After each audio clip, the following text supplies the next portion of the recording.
Hi everyone, welcome to my channel. This reading is going to be for the sign of Libra, Sun, Moon, Rising, and Venus.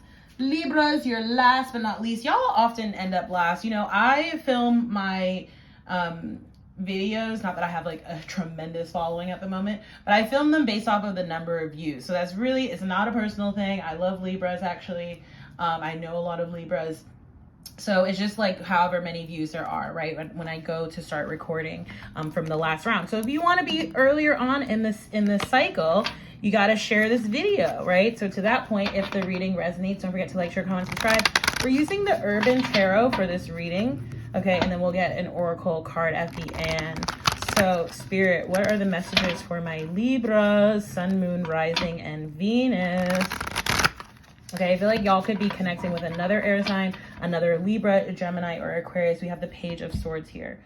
I just feel like a lot of communication, okay? That's all I'm getting so far. Let's see what's happening in your reading, Libras. So you have the Six of Swords. Who did that just come up for? Taurus? And now that I'm saying that, you know that like you, Libra, and Taurus are both represented by the Empress card. And only because the Queen of Pentacles has literally showed up in so many of these readings, and I just get like such a mother energy off of that. Okay, that could be the case for some of you. Okay, this is like literally coming out like the Taurus spread. So if you're dealing with a Taurus, definitely check that out. Okay, now we have a different card because I was like, what's happening? Could be dealing with a Capricorn as well here with this Devil card. Okay, it just could be talking about negativity and toxicity. I feel like Spirit is trying to come in and clear this. Even if this is like your own, you know, sometimes the devil can be like our own way of thinking or of like perceiving things, right? It doesn't have to be a negative or toxic situation or a person, or some people it can be a habit too, right? Like addictions, that type of stuff. But whatever is represented by the devil is literally like Spirit is trying to come in and clear that away, right? You have the Hierophant, also Taurus energy right next to it. Oh my gosh, 10 of Pentacles, fine. I love this because Virgo, who I just filmed, just got the 10 of Cups. Now y'all got the 10 of Pentacles. It's like, I feel great rounding out these readings today. This is really lovely outcomes coming up for y'all. Okay, so Knight of Wands. Okay, I feel like some of you, like, definitely there's a very, right, and especially like with that Empress energy, though we don't like explicitly see it in the deck, it's a very creative energy. So some of you, you know, you may be thinking about sort of like a creative hobby or practice, possibly playing music.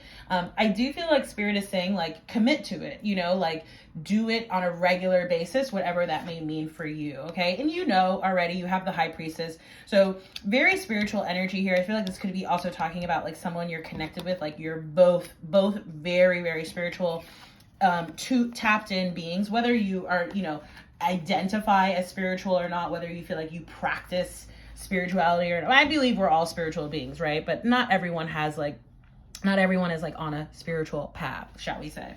Okay, so Six of Swords, this could be talking about moving, traveling, relocating. It's coming up in a past energy. So for some of you, I do feel like this is already happening. Okay, if it's not talking about a physical relocation, it could be talking about, in a more metaphoric sense, moving from, you know, a situation that was like a little bit uncertain, a little bit turbulent, and now moving into something that is a lot more peaceful and calm. So kudos to you, okay? We have the Strength card coming up here, so could be also connecting with a fire sign, Leo specifically. Okay, and I don't know why, I was just saying this earlier in the Aries reading, I get this weird overlap as a reader between Aries and Aquarius, right? So fire, water, as well as Leo and Libra, fire, water again. I just get, I don't know what, I can't explain it, I don't know why, I just get this overlap between those signs. Okay, so you may have Leo in your chart, you could be also connecting with a Leo. Either way, okay, the Strength card coming up here is just saying like, you know, dig down deep into your inner strength. Okay, because I'm almost getting this energy of like feeling like you kind of want to give up on a situation or possibly a person for some of you.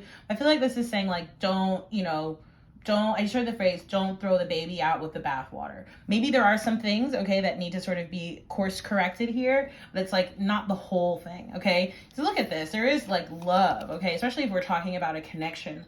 There's definitely love in this connection, right, with the Ace of Cups.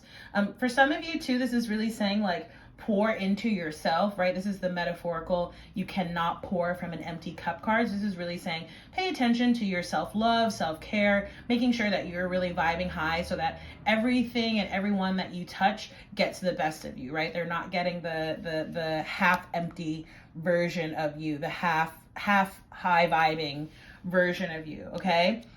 I feel like that's what's also going to help tame whatever this devil is. Now, again, for some of you, it could just be a Capricorn person that you're connecting with, or perhaps you have Capricorn in your chart. That's really the only reason you would kind of want to see the devil in a reading, okay? Other than that, if you're not dealing with a Capricorn, if you don't have Capricorn in your chart, it definitely can be speaking to, you know, something that is negative or toxic. Again, it could be habitual, it could be a habit, some people it's addictions, right? Which definitely nothing to sneeze at. I struggle myself.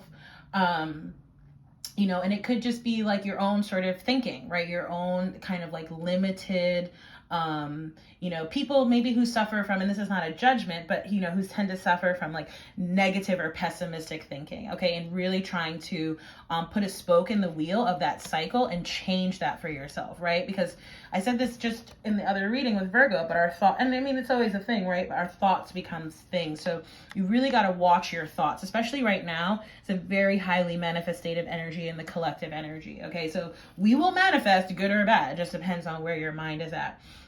We have the Hierophant coming up here. So listen to your spiritual support. Maybe book a reading here for some of you, okay? If you're feeling, excuse me, if you're feeling very confused, or you just don't know which direction to go into. It's interesting because like I'm not going to read from the book for this portion of it. We'll do it for the Oracle card, but I have read for this card in the guidance book, and it literally references this cup that's sitting here. And it's like, is the cup half full or is it half empty, right? And so the guidance is really to view it as half full, even though it is half, right? It's not exactly full, but to view it that way, right? And that's, I feel like, what the guidance that Spirit and Source is trying to come in with is like, trust that we are working behind the scenes, trust that we are helping you. And so again, just trying to, as best you can, maintain a positive and optimistic attitude. And also, if you do have, you know, steps, actions you need to take to show yourself more love as opposed to maybe self-hate, okay, or whatever the devil may represent again, then do that, right? I know that's easier said than done, but take minor steps every day, whatever it is that you can do. And your outcome, like I said, 10 of Pentacles, okay? So it's really interesting because like nothing else in this reading really is kind of like speaking to me about this, maybe except for the Ace of Cups, okay? And again, I could be feeling like, especially if like you're talking about maybe a work situation or a connection that you were thinking about giving up on, it's really saying like, don't do that, right? Because look at what's coming up here, and you might just sort of like cut yourself off on the knees if you know, cut and run too soon from whatever this situation, or if it's a person, whatever this person may be. Again, some of you could be connecting with an earth sign for sure, because we do have the Devil and we have the 10 of Pentacles. So let's get your Oracle card. Okay, I just saw a breakthrough is at hand, and also opening to your spiritual source. So for some of you, you may be going like on, you know, you may be in the midst of or about to go through sort of like a spiritual awakening or ascension process. It can be difficult, right, when you're like in the middle of it, but it's definitely well worth it in the end. Okay, so again, it's like this message of sticking with it. Sticking with it is what I heard. All right, let's get your Oracle, and then we'll close out the readings, and then I'm done for the month. Okay, whoa. All right, so the card you got is Faraway Places. Ooh, some of you, again, this could be talking about, you know, maybe you've made plans to travel or relocate quite far. Get ready for new horizons, Libra. And again, for some of you, I feel like you're on, you know, this is talking about a more metaphorical form of travel with your spiritual journey. So Faraway Places, we'll read for this card and then close out the reading. Get ready for new horizons. Stop playing it safe. Get ready for new horizons and change in your life. A journey is coming. It might be to foreign lands or faraway places, or maybe an inner shift that changes your destiny. It's all beneficial. Sometimes we can feel wobbled when we are not in our normal surroundings. However, you are safe and protected, and good fortune ensues. And don't we know it, because we saw that 10 of Pentacles there. The Sacred Traveler wants you to know part of the glory of travel is stepping out of your old habits, routines, and the repetitiveness of everyday life. That could be the devil, okay? Complacency, old habits, routines, etc. It says it can feel daunting, yet in no small way your life is a spiritual voyage. Change is coming. Things are not as they seem. There are no wrong turns. Every adventure and misadventure is a part of the course. You are on a pilgrimage. Why can I not say that? That was weird. You are on a pilgrimage of the soul. Keep your metaphorical bag packed. Some unexpected experiences are ahead. Be ready for anything. The joy of travel is that you can begin to experience the everyday as if you are seeing it for the first time. Nothing should be taken for granted. Amen. So Libras, again, last but not least, if you enjoyed this reading, don't forget to like, share, comment, subscribe. If you feel so inclined, book a reading. Follow me on social media, donate to support this work and this channel. I also have been completely forgetting to tell people about my newsletter. It goes about once a month, so if that interests you, feel free to subscribe to that as well. If none of the above interests you, that's perfectly fine too. I appreciate you just stopping by and watching this video. Again, I hope it helps, and I look forward to seeing you on the next reading. Take care. Bye.